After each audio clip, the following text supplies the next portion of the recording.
येवला शहर पोलिसांच्या अजब कारभाराची चर्चा येवले शहरातून मोठ्या प्रमाणावर होत असून पोलीस अधिकारी म्हणजे हम करे सो कायदा असा प्रकार झाल्याने सामान्य जनतेने न्याय मागायचा कुणाकडे असा प्रश्न आता उपस्थित होतोय। येवला शहर पोलिसांनी दिनांक 27 जून रोजी मनमाड रोडवरील एका ट्रान्सपोर्ट परिसरात कारवाई करत गुटखा आणि प्रतिबंधित असलेली तंबाखू जप्त केली।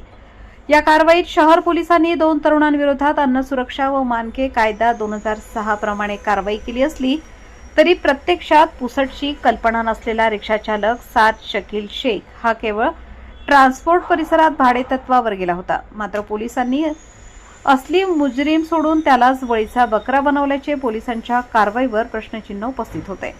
मात्र गुटखा घेऊन येणारी गाडी आणि व्यक्तीला येवला पोलिसांनी कोणत्या कायद्यान्वये क्लीन चिट दिली हे कोडं येवलेकरांना सुटले नाही। गुटखा घेऊन येणारा ट्रक आणि सदर व्यक्तीवर गुन्हा का दाखल झाला नाही याबाबत उलटसुलट चर्चा आहे। गुटखा कारवाईत पोलीस अधिकाऱ्यांचे खिसे मोठ्या प्रमाणावर गरम झाल्याने सदर गाडी आणि गुटखा घेऊन येणाऱ्या इसमास सोडून दिल्याची चर्चा आता शहरात रंगत आहे। सदर गाडी आणि चालक रात्री उशिरापर्यंत पोलीस ठाण्यात बसवण्यात आले, परंतु अंधार पडताच आणि खिसे गरम होताच पोलिसांच्या मदतीने पसार करण्यात आले। चोर सोडून संन्याशाला फाशी का? येवला पोलिसांच्या या संशयित कारवाईबाबत आता वरिष्ठ पातळीवरून चौकशी व्हावी अशी मागणी शहरातून होत आहे।